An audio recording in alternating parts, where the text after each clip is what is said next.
Climb the tower, and everything will be yours.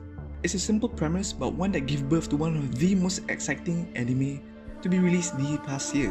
Tower of God is a South Korean web manhwa written and illustrated by SIU and has been serialized on Webtoon since 2010. The story has received an anime adaptation produced by Telecom Animation Film, directed by Takashi Sano.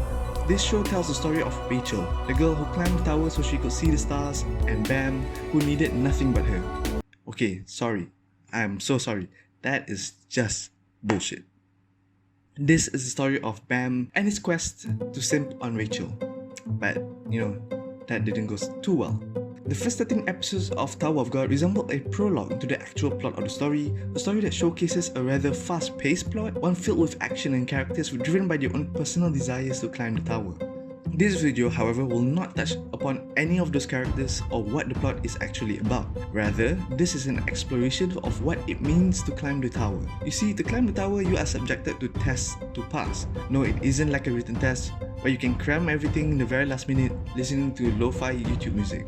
The tests make up a very large chunk of the plot of Tower of God, with each test challenging a certain aspect of an individual. This video will focus on the second floor's test as faced by Bam, which includes the deathmatch, Lero's Shinsu test, the door test, position test, and hide and seek, alongside the crown game, a bonus test, and the submerged fish hunt test. Each test represents the very things you must have to climb the tower, otherwise you might as well give up before you lose your life.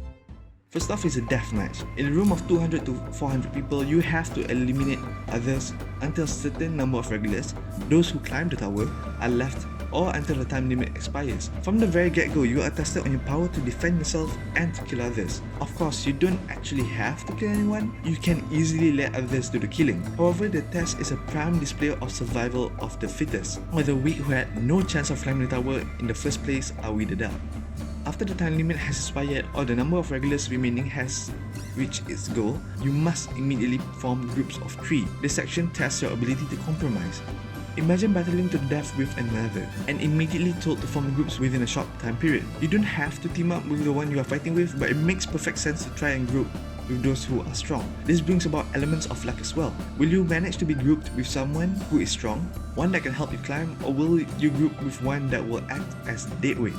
The time limit makes it particularly challenging, forcing you to make decisions rather quickly. Immediately after the deathmatch is Lero's Shinsu test. This test, as mentioned by Lero, was to point out that luck is an important aspect when climbing the tower by asking regulars to pass through a Shinsu barrier. Failure to do so and you fail the test. The tower is one that rewards the strong. As such, if you have the potential to be strong, you can surely pass the barrier even if you have to struggle a bit. Next up is the door test, where you had to pick a door based on information given by the test director. The trick is that any door is the correct door. If you fail to choose any door when the time is up, you will be sent to a horrible place. This place is shown to the regulars, planting seeds of doubt onto them. This test, although seemingly simple, is one that is made to test the resolve of the regulars. Are you willing to jump in blindly? To jump into the unknown? Do you have the courage to begin climbing the tower? There are those that pass because they are lucky, but again, this is part of climbing the tower.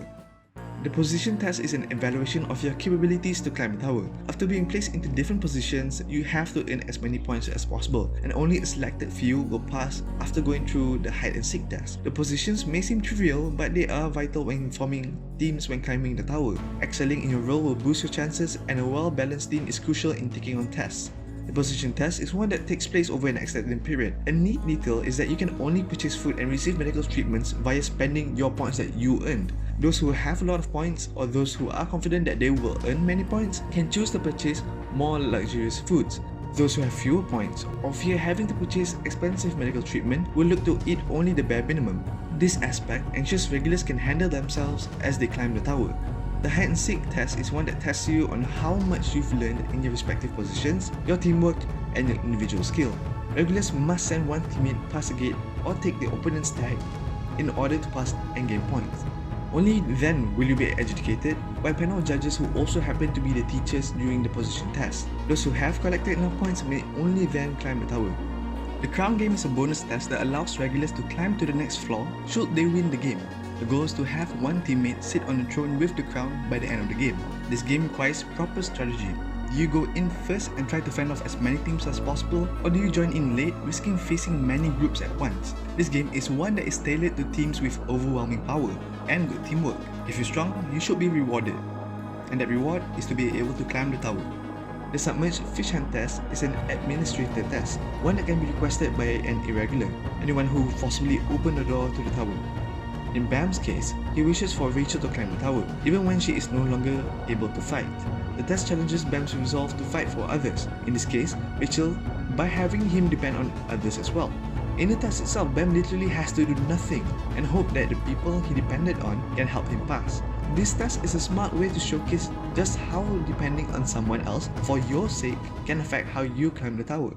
Throughout the 13 episodes, we have seen a number of betrayals, so this test is one that will prove difficult for many others. However, in Bam's case, he has befriended with everyone and has built a strong bond of trust with those he calls his teammates. He will have passed too if it wasn't for a snake-eyed backstabbing piece of shit.